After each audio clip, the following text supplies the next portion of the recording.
Welcome guys. In this video, I will be showing you 10 tips you should know to improve your gameplay. Let's get started, starting with tip number 1. Which is knowing when to engage and when to fall back. Knowing when to engage is very important. Here's an example. We were fighting against another duo in boot camp and my grenade knocked one of the enemies. The first thing that will come into your mind when you knock an enemy is to immediately push because you definitely have an advantage. But in this particular case, the enemy had a solid cover and had more advantage of peeking fire once I got close to him. Another mistake PUBG players make is engaging without cover. This is very deadly, especially if you're playing squads. Never engage without cover. Unless you certainly know the exact location of your enemies. But still, this is very risky, as you might get knocked by a third-party squad and immediately get thirsted. Another mistake PUBG players make is hesitating to fall back and continuously forcing gunfights. This is very important, especially if you're outnumbered. Falling back doesn't always mean running away from your enemies. Sometimes this is a tactical move you can do to make your enemies push you. And we all know that holding a position where you have TPP advantage is way better than blindly pushing. Moving on to tip number 2, which is flanking. A lot of players doesn't do this. But this is way more effective than pushing together. What I mean by that is flanking your enemies, while some of your teammates continue to distract your enemies by continuously shooting at them, is far more effective than pushing with your whole squad at the same time. Suppose that your enemies are here, and your squad is here.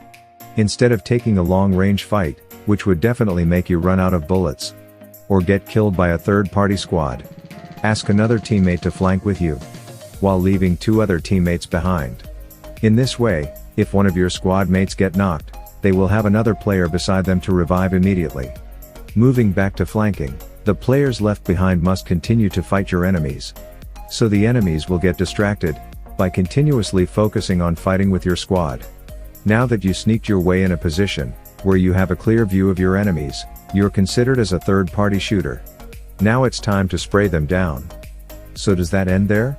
Of course not. You need to engage, and the teammates you left behind must push at the same time. This will definitely make your enemies panic, as they will be very confused on which to shoot first. So a very well-organized squad is very useful in these types of situations.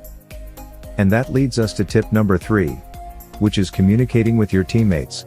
It doesn't matter if you're playing with your friends, or playing with randoms. Communicating with your team if you're playing squads or duos is very important. Most of you doesn't want to play with your mic open, and I definitely understand.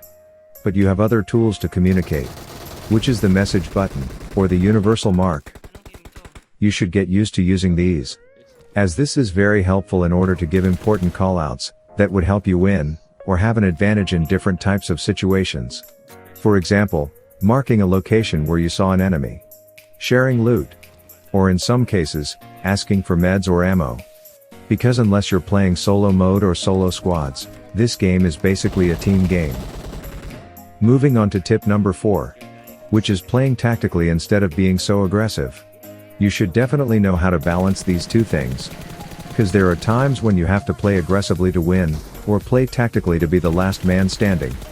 Here's an example. Some of you might call this camping, but I call this strategic or tactical playing. I hot dropped in Midstein, and after all the intense fights and noises, the place would be quiet eventually because players in that specific place will be lessen. I decided to hold this building, but I knew for sure that there's more players waiting for me in the main building. So I waited, and eventually, a player made a mistake and I immediately knocked him.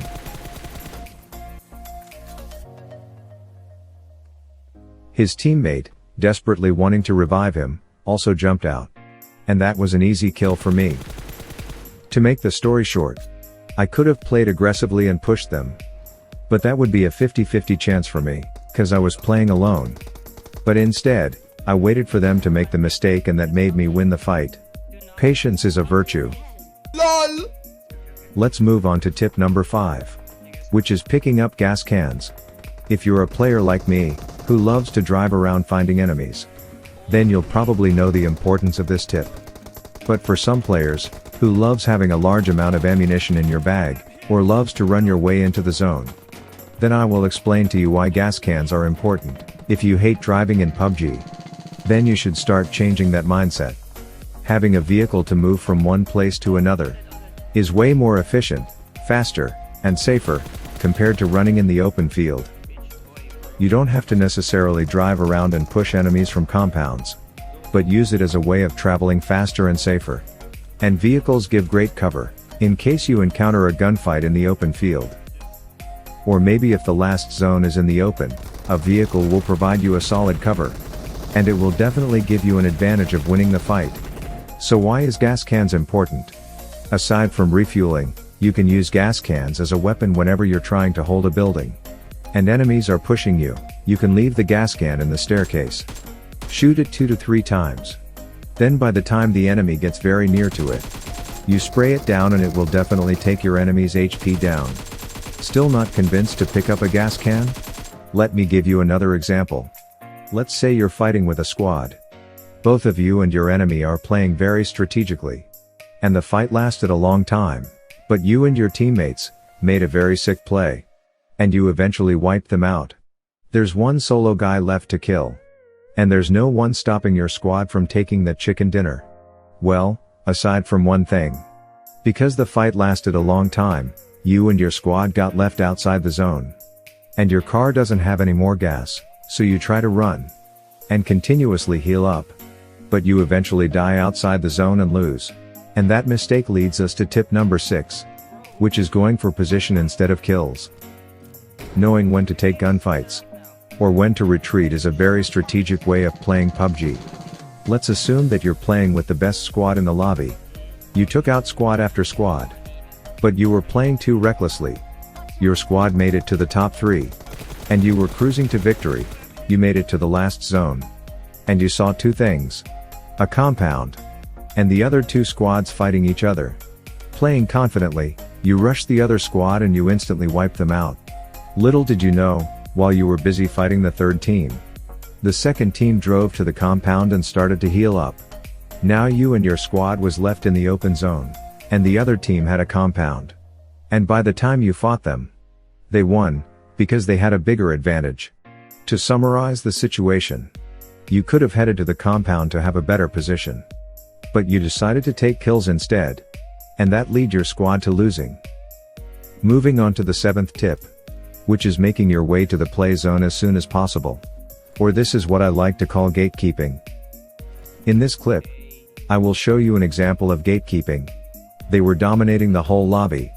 But they made a mistake, and tried to shoot us despite of being outside the zone. We really didn't know where they were. But those gunshots alerted us, and getting damaged by the blue zone, combined with our shots lead to their loss. Spending too much time outside the zone is a common mistake PUBG players tend to make. Just letting you know that I'm not a pro player. And I'm just an average PUBG player. But I see this mistake commonly on competitive games. There are 2 common reasons why players spend too much time outside the blue. 1. Greedily looting. 2. Camping. Yeah, you have 20 med kits and you are sure you could survive even outside the last zone. Well, let me give you 2 reasons why you should avoid doing this. First, it's definitely easier to hold a compound than push a compound.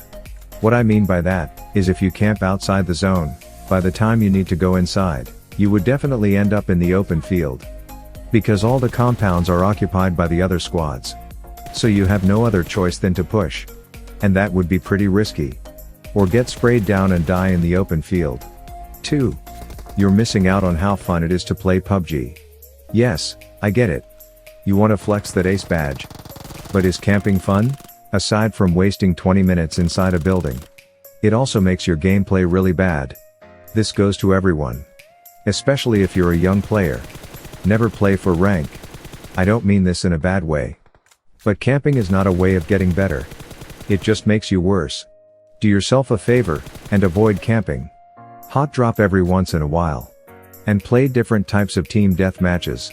By the time you get better, pushing rank would be more fun.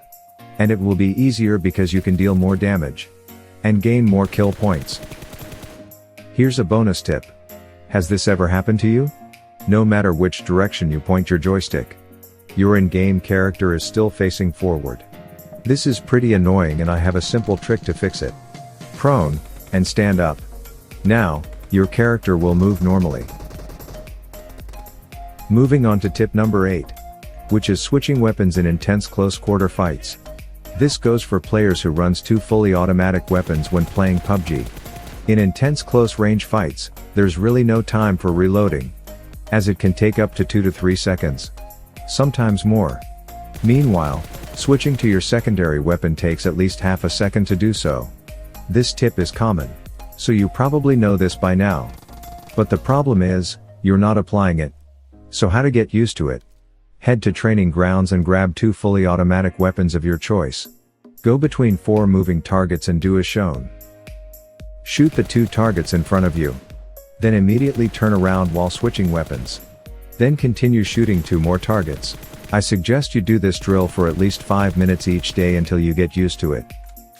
After you get used to switching weapons, then it's time to play arena training. Why arena training? Arena training lets you use 2 weapons of your choice. This would be an effective way of practicing switching to your secondary weapon. Let's move on to tip number 9. Which is switching to FPP in different types of situations. Again, this is a very common tip. But apparently, you're not applying it and you're basically missing out on the advantages of it. So what is the use of switching to FPP? There's actually a lot. But I'm going to give you 3 common situations that you face in almost every classic match.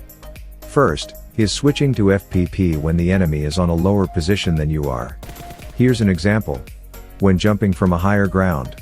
In TPP mode, your in-game character will block your view, causing you to miss some shots.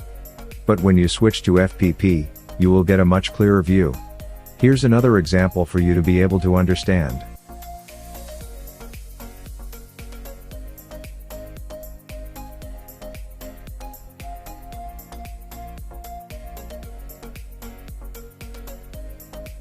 Second is when you're fighting an enemy through a doorway or a window. Especially if the player is lower than you. Switching to FPP will give you a clearer view on what's going on.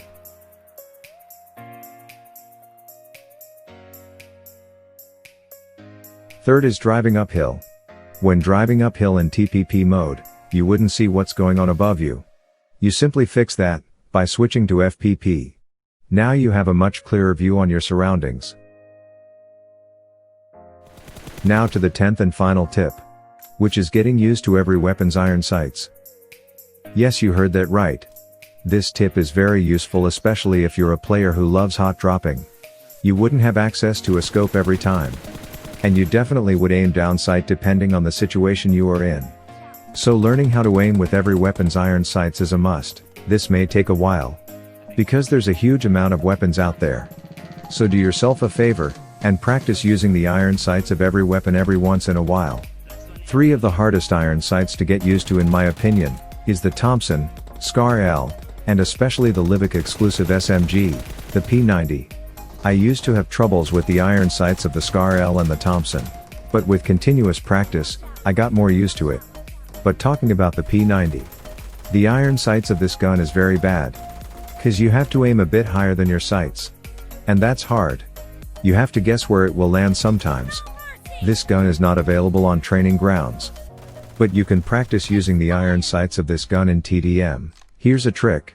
Once you know where the first bullets landed, don't stop shooting, and use that as a guide to know where your bullets are landing. How about you? Which weapons has the hardest iron sights to use in your opinion?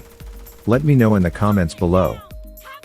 That's all I got for this video, guys. Thank you so much for watching. Make sure you subscribe. And leave a like if you found this video helpful. Comment down below what video you'd like me to do next. Hope you enjoy my gameplay. And see you on the next one. Watch out.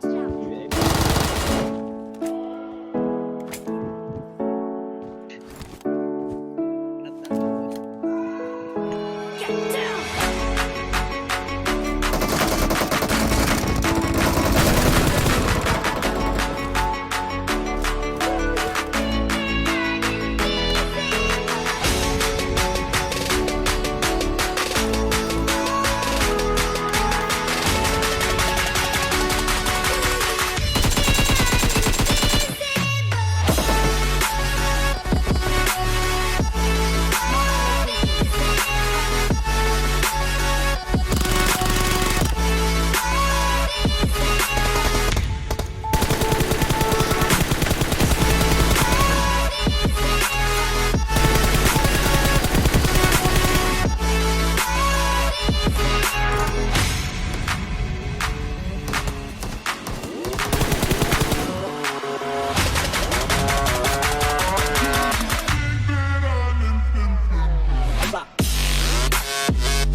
If you made it this far, thank you so much for watching.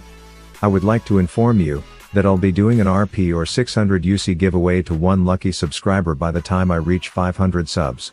So subscribe now to enter the giveaway.